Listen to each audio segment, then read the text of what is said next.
Welcome to this evening's April Affordable Housing Trust meeting. Welcome everyone, and those of us in the audience who is with us. Oh, there's Rob. It is Rob. Hi, Rob. All right. And it looks like another audience member is joining us as well, Gaston. Okay. All right. Well, first order of business, thank you very much, Greg, for catching us up on minutes. Do we have any additions or requests for changes to the minutes from February or March?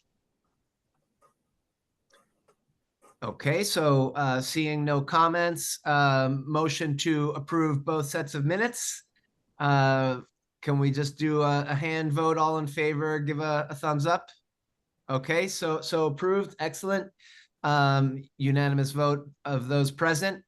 Let's go ahead. So as Greg noted, we don't have a very full agenda. On the other hand, I'm have very mixed feelings to say that this is Grover's last evening with us.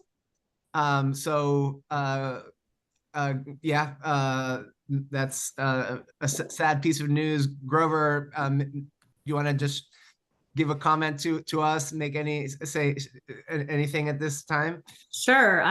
I'm sorry to be leaving the trust so abruptly. My family is relocating to the Netherlands starting this summer. We'll be returning during the summers as we can, if we can, but these are the times we're living in. And so this is my last time with the trust as I prepare to leave. And I'm really hopeful that some great new town energy can fill in. And I've really appreciated the time to build with you all. And I feel good that I feel like the trust is in better campsite state than when I came in. I hope that that it continues to be so. Grateful for your presence, Grover, and we'll miss Yes. you a lot. Thank you. I'll miss you all too. Thank you so much, Grover, for all that you've contributed. It's been really wonderful working with you, and it's going to be a loss. And I think we should look into having you just join us from the Netherlands. Seems definitely sus as to the town charter. One in the morning when you're out late, you can check back in with us. Yeah, it's a loss. Grover, you bring a lot of knowledge and commitment and passion that thankfully I think it's rubbed off on us. And so I hope we all remember what comment you might have offered at one or another point in our conversations. But let's we're all moving forward, keep moving forward. And one issue that Alex, you had suggested we consider, and in fact, we now have a decision from the state approving the continuation of remote, hybrid, or in person. So committees like ours can kind of chart their course. And so we thought we'd open the floor to hear folks' thoughts about format, ideas, suggestions. We have the once monthly Zoom meeting is a format that has a lot of conveniences, but let's hear what other thoughts people have about that. I guess I'm curious, Alex, if you want to maybe give us a little foundation for remind us what some of your thoughts were in suggesting that we think about it. And I guess before that, I'll just mention that the License Commission that I was a member of up until last fall, in the last 6 months or so, we went to a format where we were alternating meetings. Of course, the License Commission meets twice monthly, but we were alternating between Zoom and in-person meetings in the commission. So that's a model that I'm familiar with. Alex. Yeah, certainly. So first of all, I apologize. I was a minute late. Grover, I heard the end of what you were saying, but thank you for all of your time and dedication to the trust. and you will certainly be missed as part of our group. But yes, so I had brought up the meeting format because I know, speaking from my own experience, it can sometimes be difficult, especially as a renter who like has a roommate in a studio apartment, to find a private space to meet that has reliable internet access. I'm pretty privileged in terms of having my own desk on campus, so that's usually where I take our meetings from. But it is a public space, which doesn't matter so much in this case. I mean, we're a public body, that's fine. But I think about as we try to fill out the vacancies on our trust, which unfortunately sounds like there's one more of those added soon.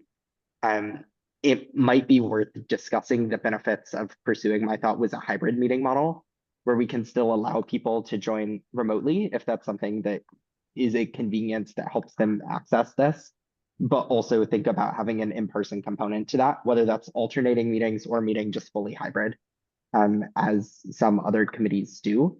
And I'm thinking about not only people with spatial challenges, but also people who might not have reliable internet access at home, or might not have a quiet environment at home, even if it is private, where they feel like they can focus on a meeting. So certainly open to conversation. I mean, it's a challenge some weeks, but I can certainly make it work if the decision is to continue meeting virtually. That's fine. I'm open to that. But I thought it was worth a discussion with the before, especially with the timeline of the enabling legislation, although I know it's been extended.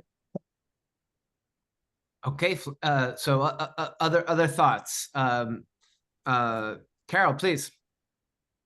Well, I wonder, I mean, I'm thinking about Alex's suggestion of hybrid, and I don't know that the town has a very good way to do that unless the meeting is in the town room, but maybe Greg can speak to that in a minute. But I really like this because of its convenience, but I also like being in person, and I kind of maybe instead of every other meeting, could do a quarterly in-person meeting. And so a couple of meetings, you know, that are like this, and then quarterly. What I do think for sure though is that whatever we should do, it should be on a regular schedule. So us and anybody else who's interested would know, you know, the ends of quarters, March, whatever, those are in person and the other ones are on Zoom or whatever. Just it should be pretty easy, a schedule that's pretty easy to make regular and be able to let people know about. Thanks. Allegra. So I personally would probably take advantage of Zoom still if we were doing hybrid, just because of small children that live in the home and that being a time constraint sometimes in terms of getting places at certain times, even if they're not coming with me. But I think I appreciate that some people have homes that aren't necessarily conducive to meetings. So I think that that's an excellent point. And I think if it were either hybrid or like a quarterly in person, I think those would be options that I'd be open to. And again, I'd love to make it in person when I can. It's just sometimes a little bit difficult to do that in a timely fashion. So having the convenience of Zoom available has been nice. I guess one other thing I would wonder is in terms of people who regularly attend our meetings, has attendance changed or increased or decreased or stayed the same with Zoom? Is that going to be any sort of barrier to public access? And I guess I hadn't been on the trust before Zoomland was how we operated. So were our meetings recorded? How did all that work before the land of COVID? Like, Yeah, Erica. So we met in person in a very small room. So for the public, I mean, for those of us who are members, we had a wonderful big oak table at Town Hall. But for the public, they were really scrunched up around us. and it was not recorded. Minutes were taken and minutes were provided. I think I would love a hybrid, and more than likely I'd be in person because it gives me an opportunity to get out of the house. But I don't have young children, and sometimes I do have guests, so it's easier for me to get out of the house than try to find a space here. But I do believe that there are a lot of people who I have not seen before who've attended as the public because it's Zoom, so access might be easier for them. I tend to like, one-on-one interaction best. So that's why I like to be in person. But I really think that hybrid is important for those that have barriers to being there in person. Thank you, Erica. Allegra. So I guess that would bring me back to like a logistical question about how hybrid could work, because I just even looking at the town calendar for Thursday nights, it seems like there are at least 4 meetings that happen on the night that we meet. I think that's how many I counted. And I didn't look exactly at each time, but it would be, I know the town room is well equipped. And I think there might be some potential for the bangs, but I don't know. Greg has his hand up, so he might be answering that question. My understanding is the only room that's like equipped to a level it's suitable for a public meeting at this time is the town room.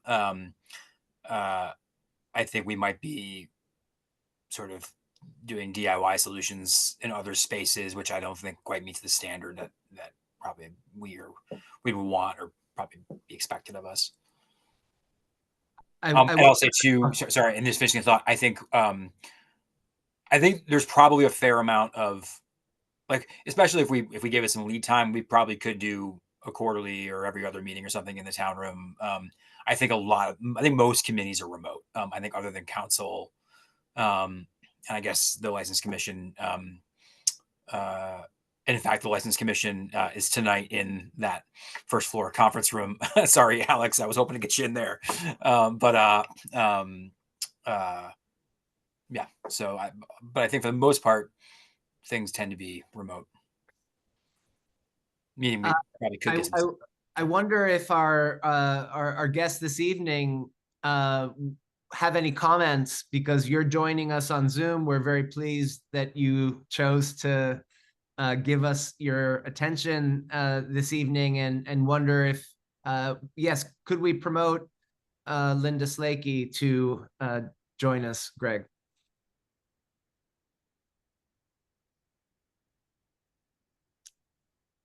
Please go ahead, Linda, Ms. Slakey. Good evening, and thank you for inviting me to participate verbally here. It just occurs to me, this is not an immediate solution, but I wouldn't be surprised if many of the meeting groups that meet regularly in the town have had analogous conversations. And I wonder if this is a moment, in spite of tight budgets, to ask whether there are rooms that, additional rooms that could be equipped for hybrid meetings. And also, Alex, in response to your issue about not everyone's home is conducive to participating in a Zoom meeting, could we have carols? Are there a couple small offices tucked away somewhere that could be made available to people who want to participate in a meeting that's only on Zoom and are prevented from that by not having an appropriate space to do it? Thank you very much. Those are excellent points of information for us to jump into. Greg, do you have any immediate thoughts? I think it's a good idea to have like a carol solution or something like that. I don't know how difficult or easy that it might be to sort of transact that within the space the town has control over now. But I'd certainly be happy to look into it kind of more formally. I did sort of informally over the past week or so, seeking an interim solution, and the couple of corners I poked in weren't quite as productive as I thought they'd be. But that doesn't mean there's not a solution out there. And I wonder again, just, troubleshooting as we are right now, whether the library may have spaces that are suitable for this particular purpose. The Jones closes at 8:15 Oh, okay. All right. on Thursdays. I did Okay. look into that. All right. Yeah, and then the other side of it too, and speaking to Ms. Lakey's idea there around equipping other rooms, perhaps that I can inquire if that's been considered at all. And I also wonder too, and speaking now of a hybrid meeting, perhaps there are office spaces that are not town controlled that might be able to host us. I don't know if there's policy there, but I'm sure there might be private spaces around that have good tech, or perhaps spaces at one of the schools that might have suitable tech for a hybrid. Okay. So I think we're in a kind of fact gathering to see if we can troubleshoot. We've got at least two issues. One is, if we did want to set up a hybrid meeting, where could we do it? And the second is, can we address the need, which, to be honest, Alex, the issue Alex is raising is not only an issue presented by the trust, but a broader issue with respect to any of the town meetings that are occurring on Zoom. And so can we inquire and dig in to see if there's a solution to that? In other words, a kind of a welcome space to be able to go and use the internet with enough quiet to be able to participate in town meetings in the evenings when the library closes. And then third, on top of that, I think the prospect of having, as Carol suggested, quarterly in-person meetings, if we can, carve out our calendars accordingly, would be really nice to mix it up and bring the human connection to the interactions that we have on Zoom. And in fact, I also wonder if we, not for one of our meetings, but thinking about meeting in person, if we could get a little kind of reception, just informal reception together, that we might be able to, wish Grover well in her next journey in the next month or two, if that might be something that we could figure out as well. So I think we have a few avenues to pursue, and unless anyone has anything further at this point, I'd suggest that we kind of turn on our radars and share information as anyone finds any good leads. Okay, then let's proceed accordingly. So in terms of membership, Greg, and clearly our need to recruit more members, are there other points that we should be putting on the table? Yeah, just a quick update from the town manager's office.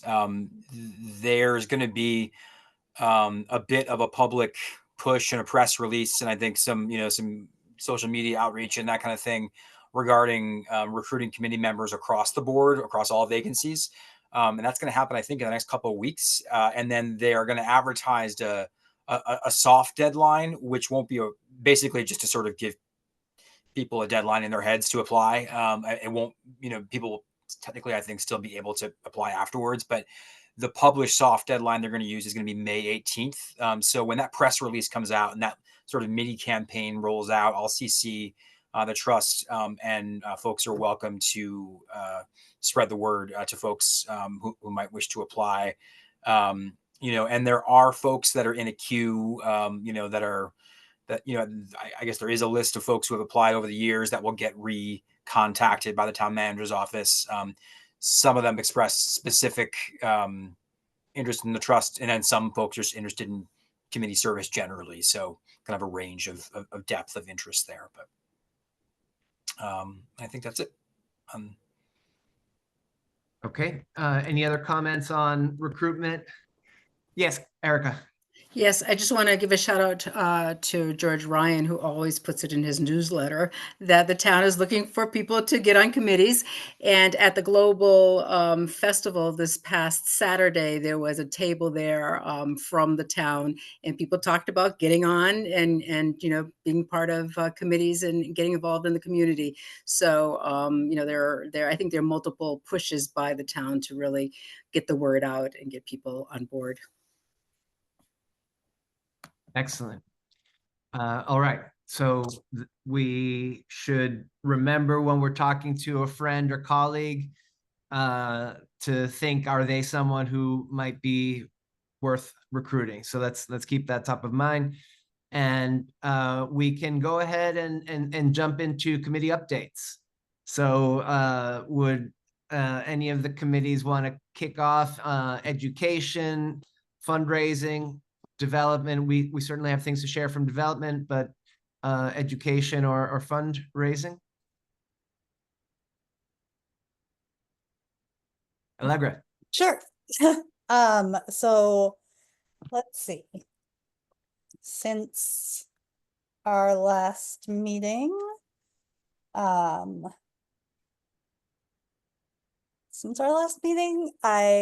went to the Human Rights Commission.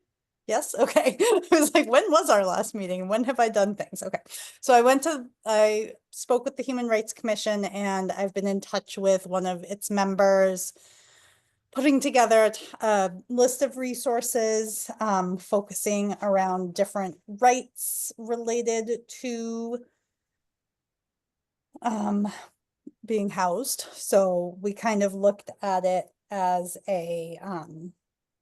your rights getting into housing. So what kind of discrimination protections are in place in terms of if you're a voucher holder, if you have kids, if you have a disability, what kinds of protections are there?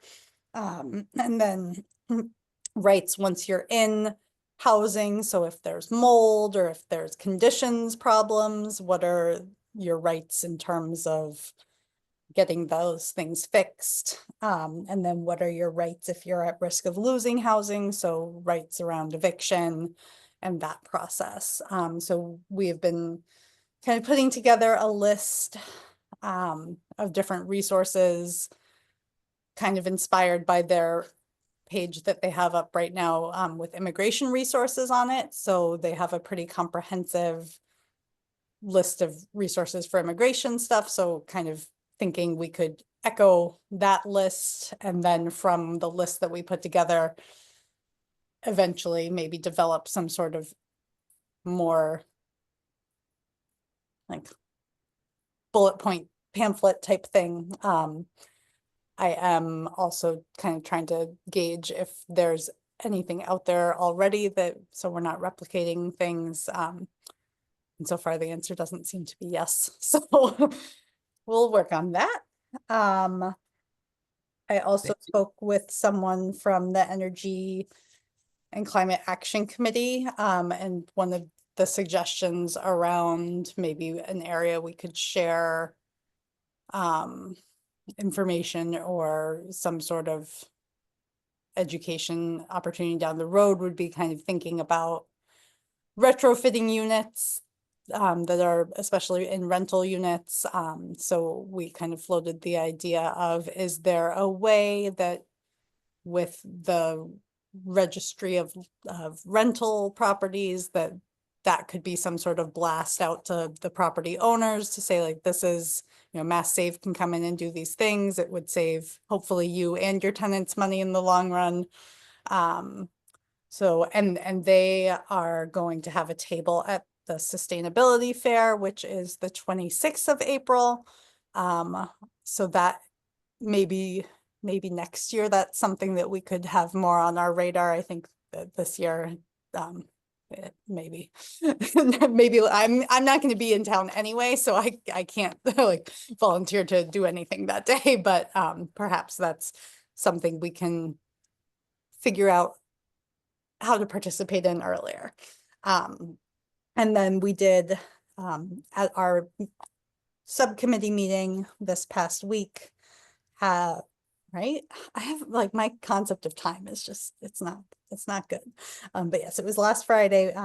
Maura and Linda from the Land Trust came and spoke with us a little bit about their projects that they have in the pipeline, and we are hoping to put together kind of another forum similar to what we did in January.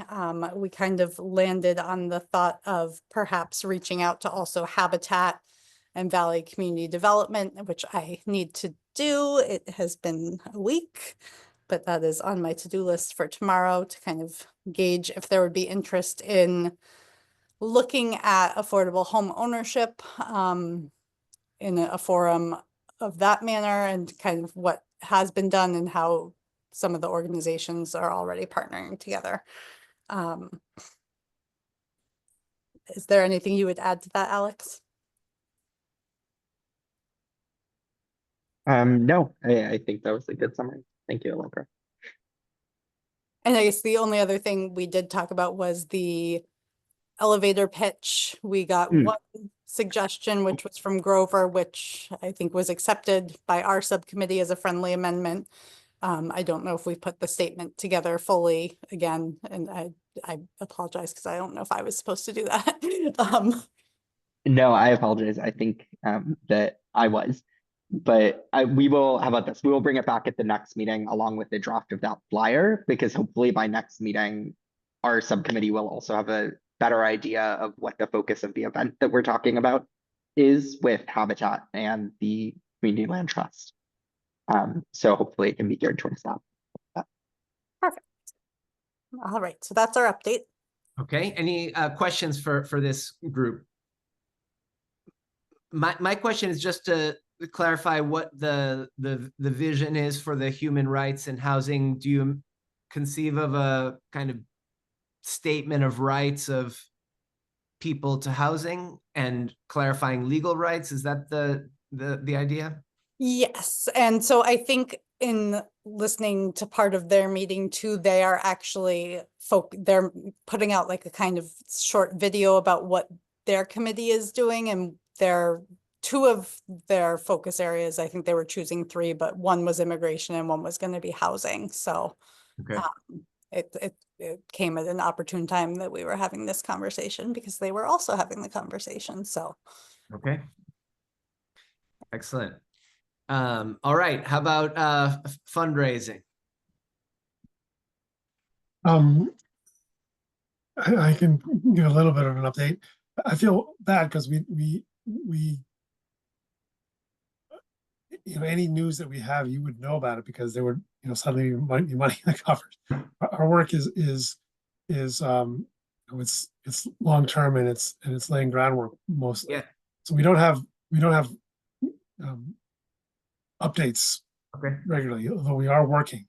We're focusing primarily right now on our idea that the housing trust should or could get an automatic percentage contribution, whatever, from the CPA committee annually, so that we would have some reliable source of funds coming in. And we, like I said, we've been marshaling our arguments. We think we're putting together a good case, a good understanding of how to go about making that case to the committee. One of the things that we did in preparing for this is finding out what the historical record is, like how much have we been getting from CPA, and the answer is a wide range, actually. In the let's see, 1, 2, 3, in the 7 years since the trust has been around, or and has been asking for money from CPA, the amount that we've gotten has ranged from 0% of their allocations to 16%. And the average overall in those years is about 10%. So this trust set a goal or a target maybe of 15%, which seems a reasonable ask to me. It's not too much more than they've been giving us. And in fact, it's even less than they have in some years. So it's that's where we're at. We're narrowing in on actually making a play at some point. But we don't have any wonderful news to tell you right now. Okay, no, good. It's good, just good to know what your energy is focused on. So thank you for the update, Rob. Erica, please. If I can just add, so we did meet yesterday and I was to follow up just to see what advocacy is happening for the legislation on the real estate transfer fee.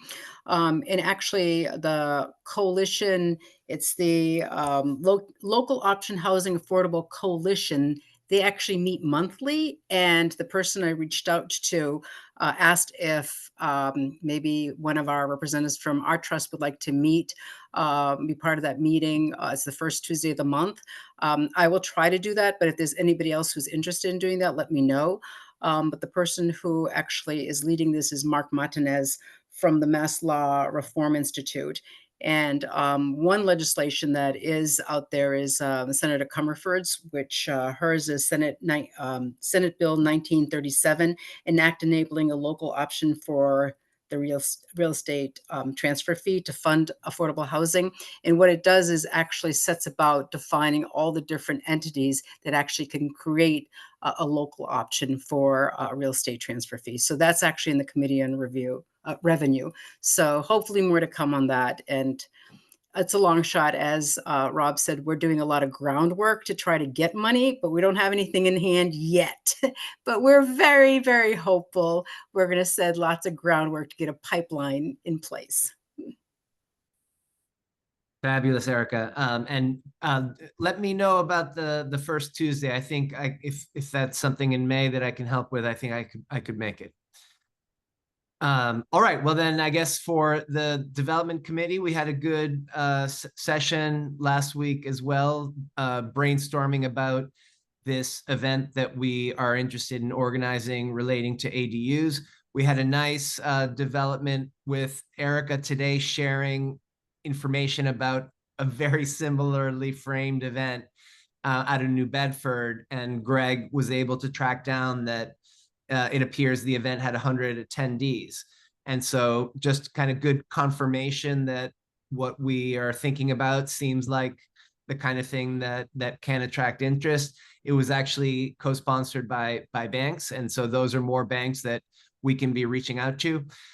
In terms of the concrete details of what we're thinking about, we selected the week of June 9th as the target week to do an event. Our subcommittee concluded that a kind of end of the afternoon into the evening slot on a weeknight, including possibly Friday, seemed to us to be probably the best balance of being able to attract the range of folks that we would like the event to be accessible to. Welcome your feedback on that question of timing. In terms of venues, we talked about the North and South Amherst libraries as possible good choices. And what other key ideas? I'm glad we were able to have one more of those committee meetings with Grover. She helped kind of lay down a bunch of the key things that we should be thinking about for that event, and making sure we're clear about what this new law means, what's possible in town, making sure that we get some builders into the conversation, sample designs if we can do it. And so I think we have a clear focus of what we're trying to accomplish, and we're now in the stretch to start making it real. So welcome questions, suggestions, comments on timing, and other thoughts about what should be part of such an event, and if you have ideas about participants. And also, Carol Grover, Greg, please jump in with any other dimensions of what we're talking about that you'd like to share.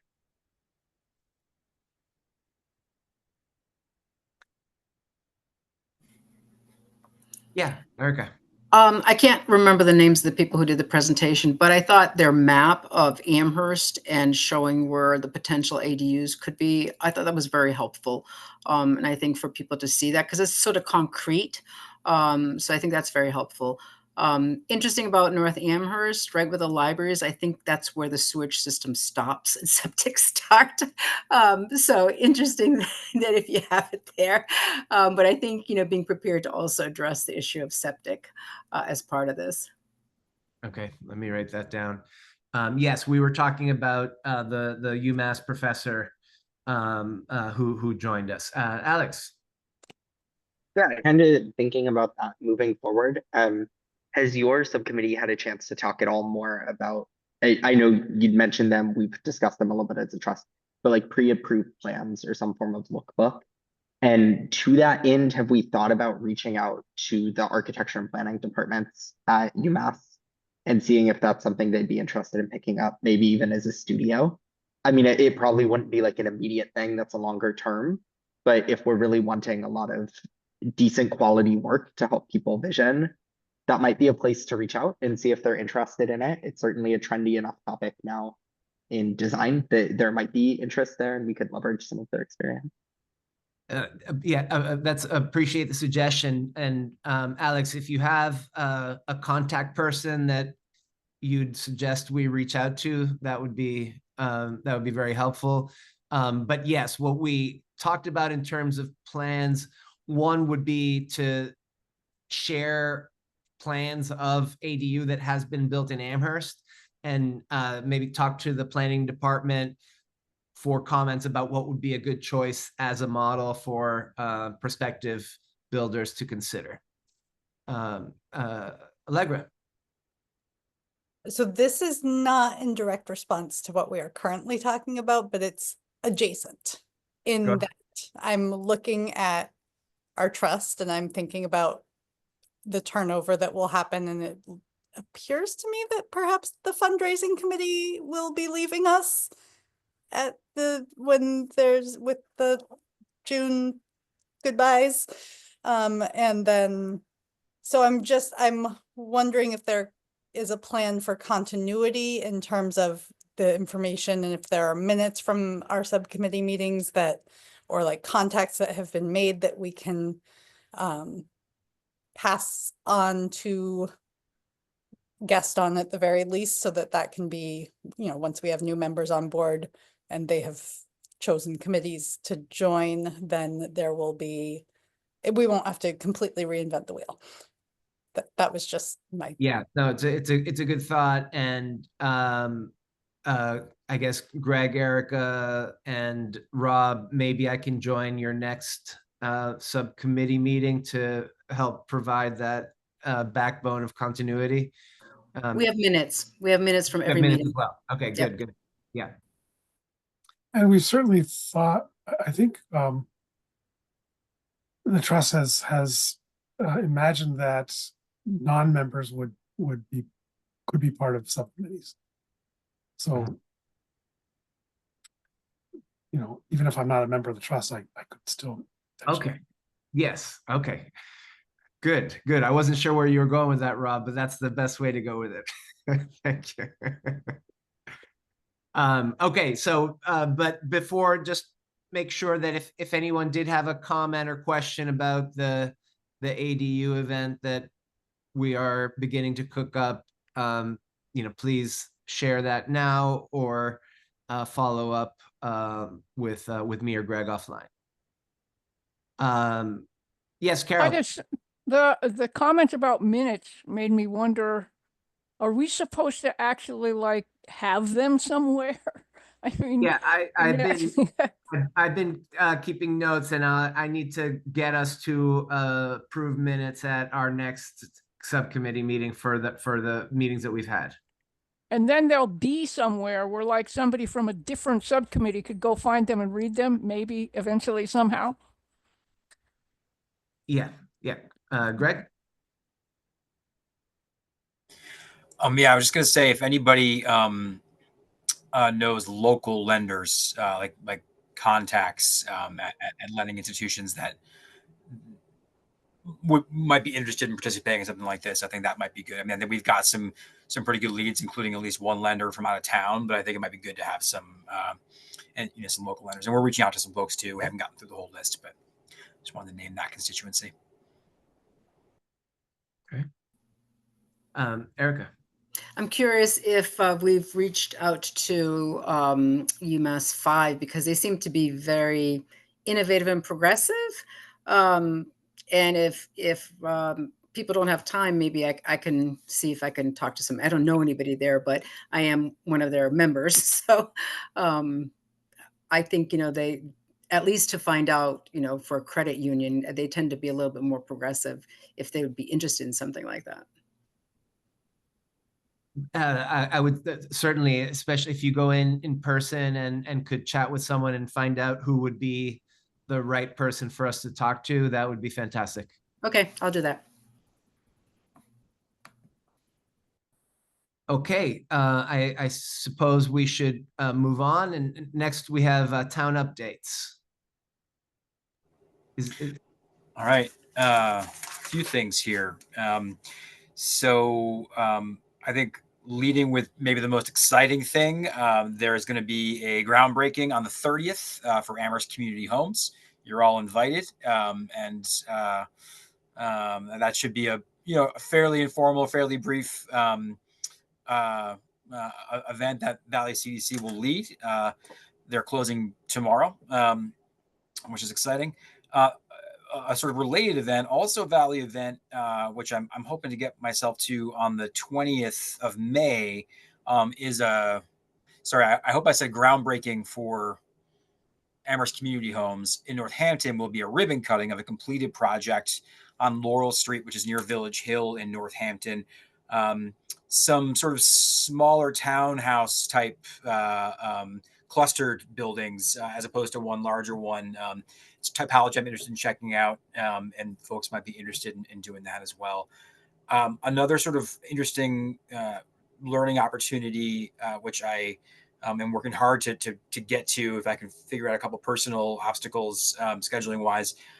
Mass Housing Partnership, and we all know Shelley Goring, who helped us with our plan. They have an annual housing institute in Worcester, which has a really neat agenda for this year, including stuff in ADUs, modular, a lot of really timely stuff. Community conversation, overcoming community resistance, this kind of stuff. The agenda's online. It's really good. That's June 4th or 5th. More locally, the University Drive overlay, which we all kind of in the formal sense supported as the trust, or you all, I should say, that got approved at the council. I think that's the last hump, but if it's not the last one, I think it is the most significant one. So I think that's basically in effect or will be soon. There might be a couple formalities, but that's largely complete now as policy, which is exciting. Obviously that's an overlay that won't magically make anything happen. The results will hopefully come over time, but good to see that that's in place. The South Amherst School, which down in the South Amherst Common, the town is in conjunction with Joy Squared Architects, who are formerly the Narrow Gate, who you did the work for the VFW.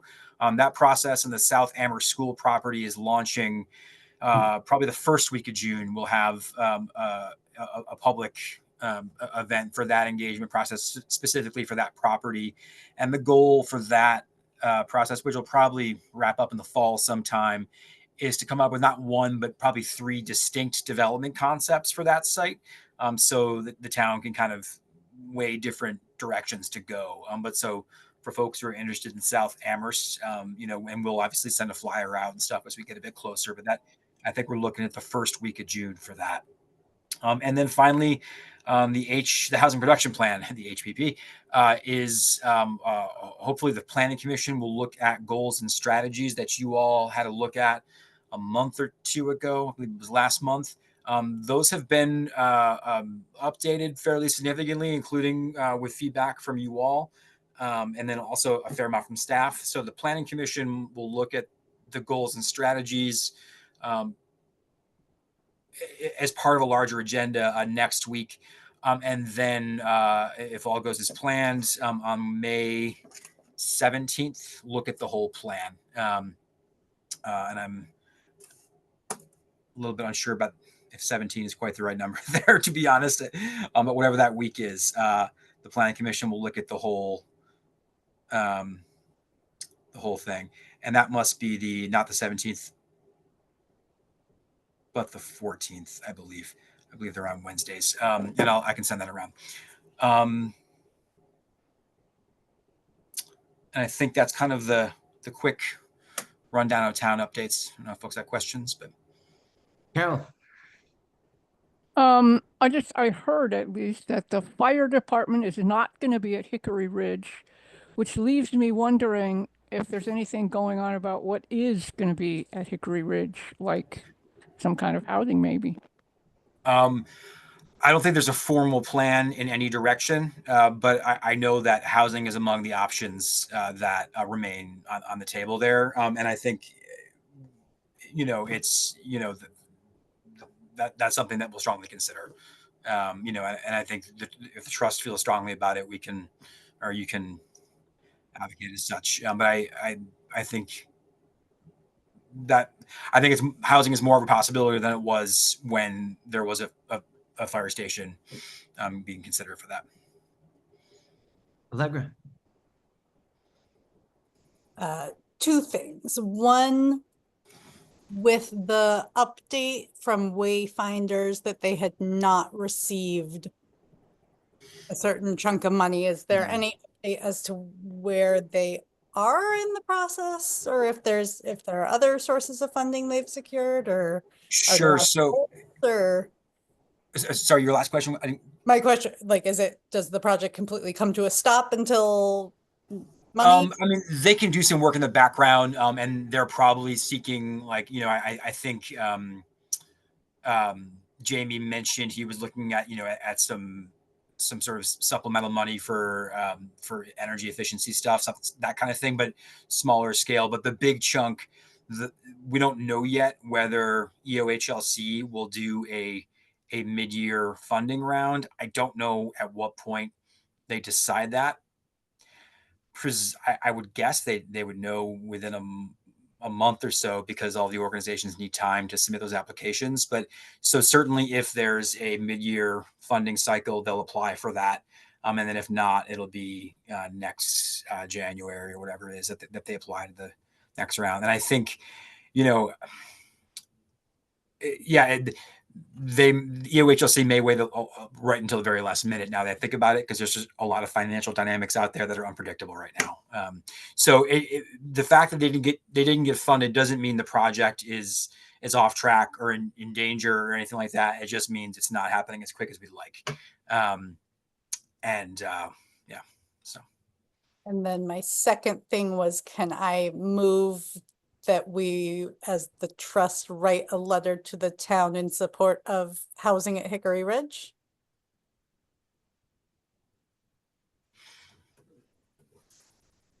Motions on the floor. Is there a second?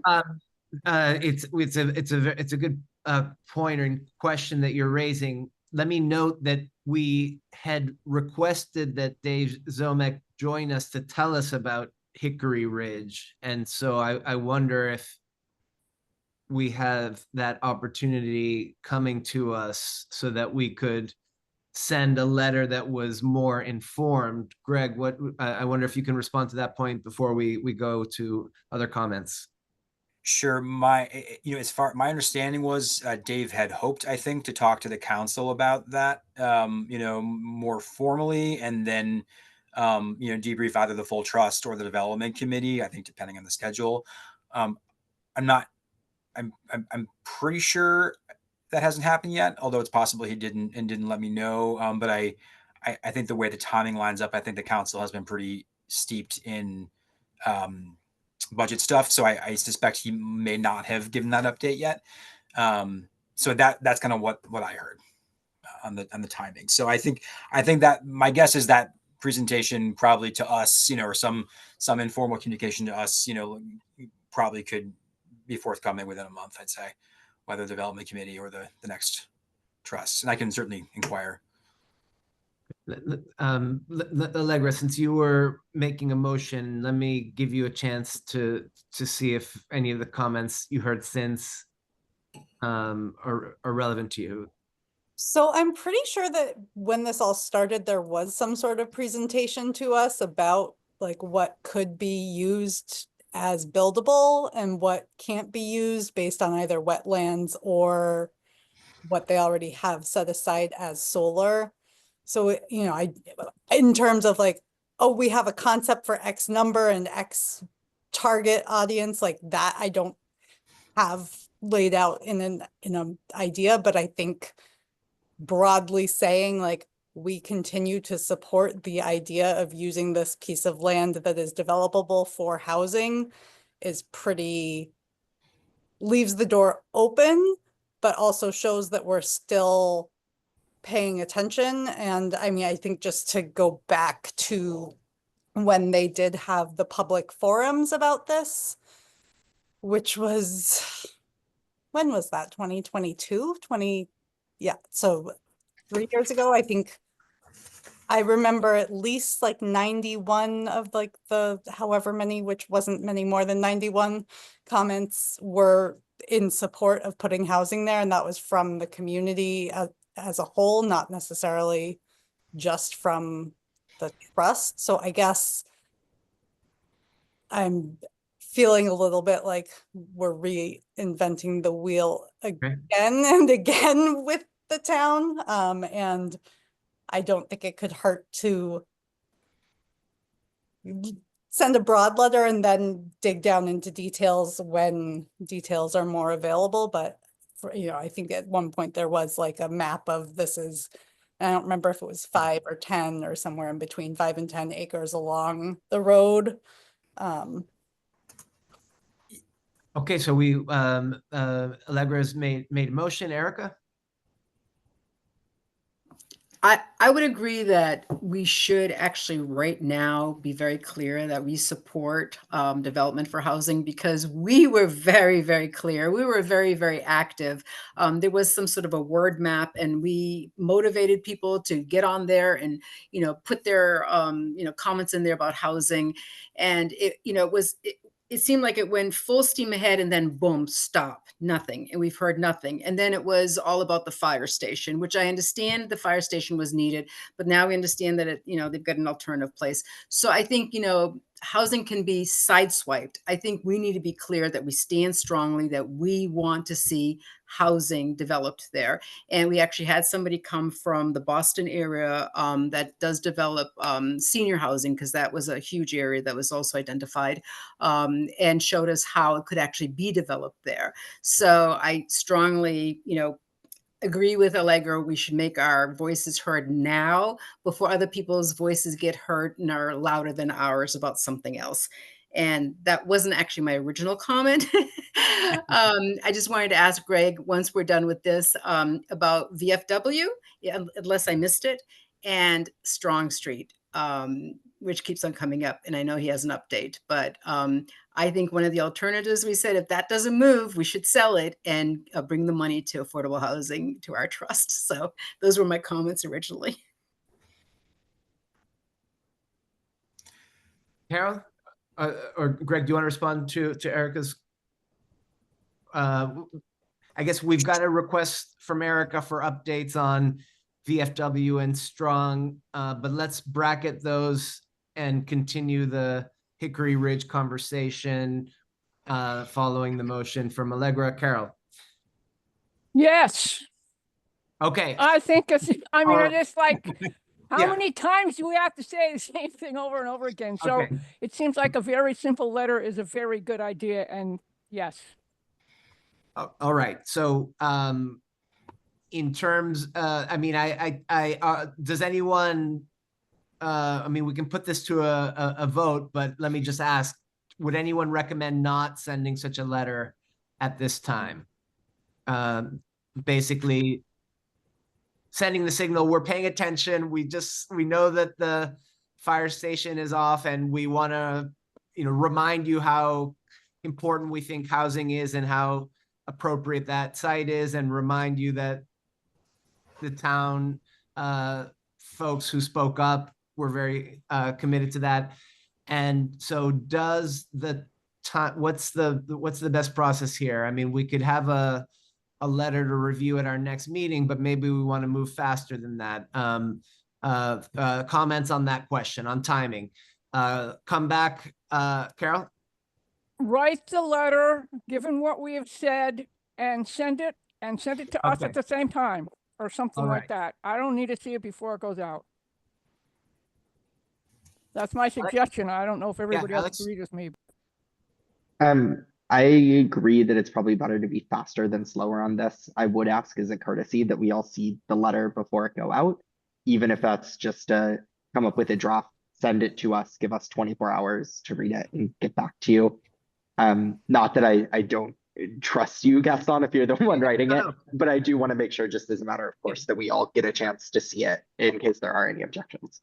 All right. So I will get a draft together and work with Greg to get you all something by next Wednesday or Thursday. Does that seem all right? Yeah, Greg, it makes sense to you? Yeah. What do you want to say? Sure. Just and the letter would be to the town council, or to whom are we addressing this to? I would say both town council and town manager. Okay. Eric, I wonder if you could drop me a very simple email putting down some of the specifics that you mentioned about the last time there was an opportunity for people to comment, so I can get that in there, and maybe with month and year, if you recall, or at least year and season. I have notebooks of notes, so I'll just go through them. Okay. Terrific. That'll be great. Okay, I'm gonna put it on my calendar. So Greg, how about, is there anything that you can share as a update on VFW or Strong Street? On the VFW, we're hoping to get an RFP to the attorneys tomorrow, maybe, or next week. So that's moving, and then that'd be published after that. I guess maybe early May, or end of this month. And that was VFW. No other major updates there. And then Strong Street, for context there, I think, I think probably why that has not moved much is the fact that there have been other properties that staff time has been focused on that are probably more suitable for, for affordable development, or at least a lot of different kinds of affordable development, i.e. specifically regarding infrastructure. My loose understanding of Strong Street is that there are real infrastructure challenges there, around water and power and sewer and whatnot. And so rather than think those through, the focus has been on things like the VFW or the South Amherst Common site, where the presumption is that they're a little more, immediately viable. So that's, and then circling back just to Hickory Ridge too, to be clear, I haven't been told affirmatively, yes, we're going to build housing on that site, but I have no reason to think it's not possible. I think it's, I guess I don't want to say it's happening without having been told, there's been a decision. So, that's the, yeah. Okay, yeah, but certainly it is helpful for folks to know that we are thinking about it and Sure, are paying absolutely. attention, and will be dismayed and loud if there's an announcement that it's going to be for something else. Yep. Okay, anything that was not anticipated for this agenda that we should present? Allegra? I'm just wondering if sometime in the next few months, we might have some sort of state legislative update slash real like chat about the actual like economy and impacts that we're expecting to trickle down from what the federal government is doing. I mean, having a contractor in my home as my spouse and seeing like the price increases and tariffs and production lines already being really impacted, like it's not just like this pie in the sky thing that bad things are happening, like that could affect the production of housing. So I hate to be a realist, but I also think we need to have kind of like a difficult wake up call or not, I mean, wake up call might not be the right word, but I think it would be helpful for me to really kind of have an understanding of like, what can we anticipate? And also like, what can we do to counteract as much as possible some of that stuff that will be trickling down, I'm assuming. Okay, certainly. I mean, I'll mention that the event that you organized was very helpful in hearing the developers themselves talking. And so it occurs to me that even some of these developers who are working in our communities could be good voices to address what you're talking about, Allegra. So Greg, you got it. You got that note for our future agendas. Thank you very much. Erica. I absolutely agree with Allegra. And I think possibly maybe asking either our Representative Dom or Senator Comerford, or maybe even our Senator Neal to come in here, Representative Neal to come in here to talk, because tax credits were used to motivate developers, rural subsidies, those nobody knows if they're going to be around, and the feeling is probably it's not going to be around. So we're going to have to be innovative for the next 4 years, extremely, because that's going to impact developers wanting to get it into this, then the construction costs, and then the state can't fill all the gaps. So the state is also dealing with the fact that they're going to be losing a lot of federal funding. So I think that is a very, very important discussion, because being realistic of how we can be more innovative in thinking about creating a pipeline, because that's what we're trying to do, is really create a pipeline, and everything takes so long. And so with this, it's even going to be more challenging. But that was not my my other item. We tabled a discussion about the Hampshire development, and I'm wondering if today is the day we're going to continue having that conversation, or we are going to table it even further.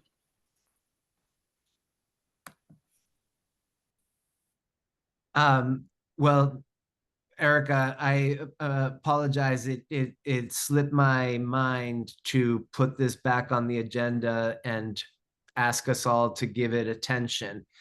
If you have done your reading and have comments to share, I think that would be motivating for the rest of us to get our to get up to speed. I don't have any more information than you do. I think, what made me give pause were some comments by members about the developer, that there seems to be some, because I was gung ho in terms of us writing a letter and moving, supporting it. But there was comments made here regarding concerns about the developer. And so I think, what we had thought was possibly bringing somebody in to have a conversation, in terms of us better understanding what was being proposed. I know there was a conversation, and I think maybe George, who's in the audience, can also provide more information. But the planning board did have a meeting, and there was a lot of support, but there were also some concern in terms of neighbors, which I don't think it's unusual. Concern about it being just for students. And so, I mean, there are things that are being raised but at the same time, we need housing, and it will provide some affordable units. And I think Hampshire College also needs some support, and I'm sure that's one of the reasons why they're selling that space. So I think there are a lot of good reasons to think about further exploring it and making a decision if we're going to support this or not. Good. Before Carol, let me just say I did write a letter as an individual, obviously being chair, but not speaking for the trust, but sharing the concerns that we identified at the last meeting. So I sent that before that planning board meeting. Carol. Oh, this is kind of just an announcement thing. When I sent out the thing to the large list today, I got back something from a Sadie Ratliff from Chapa who would like to have a time to talk to some of us, whoever might, somebody she would like to interview, because she's trying to set things up in Hull, and she would love to hear from us about how we have engaged our community. So I'm forwarding that. I'll forward that. It came just to me for some reason. I'll forward it to you, Gaston, but if somebody wants to talk to her or whatever, I'll let you deal with it. Or maybe if somebody right now wants to say they want to talk to her, that's cool too. Okay, so not hearing anyone else, yes, do send it to me and I'll follow up and maybe I'll recruit someone. Allegra. So I guess, can I respond to what Erica brought up about Hampshire? I have been in touch with a few people that live in that neighborhood, behind, like kind of going down towards the Notch. And they wanted to make it very clear to me as a member of the trust that like some of the neighbors that have concerns don't have concerns about affordable housing. In fact, like they welcome that part of the development, but I think they're more concerned about a few things in terms of like the parking slots per unit doesn't quite add up, and the concern about that, it's not the most accessible public transport wise in terms of trying to get to, say, grocery stores. I love Atkins, but it would not be the most affordable grocery store, and it doesn't have all of the essentials that like a family might need. It doesn't have like diapers and stuff like that. So just some of those things that were raised, parking, transport. And then I think again, concerns with the developer and the track record in town. And again, I think it was raised at the meeting that the sample lease had made reference to renting by the bedroom. And I guess that was taken from a lease from another development, but that was a red flag for some of the people, just to think, who is this going to be marketed towards, with some of the original understanding of intent behind that being housing that would be affordable to people who might be working at Hampshire or, grad students or families. So I think those seem to be some,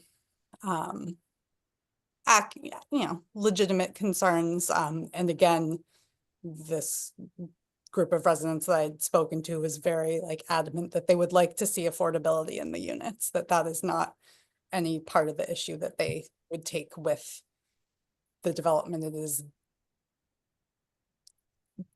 skepticism based on previous interactions with the developer in Amherst and what that impact has actually been. So that I just wanted to voice that. And I guess I found the email, so I'll just point out what I raised 3 major points. That number 1, affordable housing is not one and done. And so urging the planning board to make sure they've given attention to a marketing plan and how to actually lease the units effectively, affordably, commitments to the unit mix, the importance of 3 and 2-bedroom units, and 3 amenities and facilities that target families. So those were the 3 issues I raised. Any other comments? Is there, I guess, a request that we invite Erica, please, the developer, or get someone else here to talk more about the project? No, I just want to make sure that we have an opportunity for public comment if anybody in the in our audience has anything to say. Certainly, you're welcome to join with comment. Those of you who have taken the time to be with us this evening. Okay. Alex, please. Yeah, to your question earlier about if we wanted to reach out, I certainly wouldn't be opposed to reaching out to the developer, the people named in the application, and inviting them to come talk to us. I mean, if they don't want to, that's obviously fine. But I think if we're going to, after hearing concerns brought here today and last month, if we're going to write a letter of support for this, it sounds like we have a lot of questions, and those might be better answered quickly in a face-to-face conversation. So I'd certainly support inviting them. Okay, good. Thanks for that feedback. Let's see what we can do. Well, hearing no other items not on the agenda, I think we are ready to adjourn our short meeting. So seeing no objections, I guess we've got a unanimous motion to adjourn before us. Great to see everybody. Grover, would you be okay with us smiling for a screenshot of us all? Yeah? Sure. Okay, so how about we all smile? I'm gonna grab this now. All right, great. I'm gonna send this to Greg to have, and we'll share. Awesome. Thanks, with you. everybody. Stay in touch. Don't be a stranger. All right, take care. Bye. Bye. Thank you. Good night. Good night.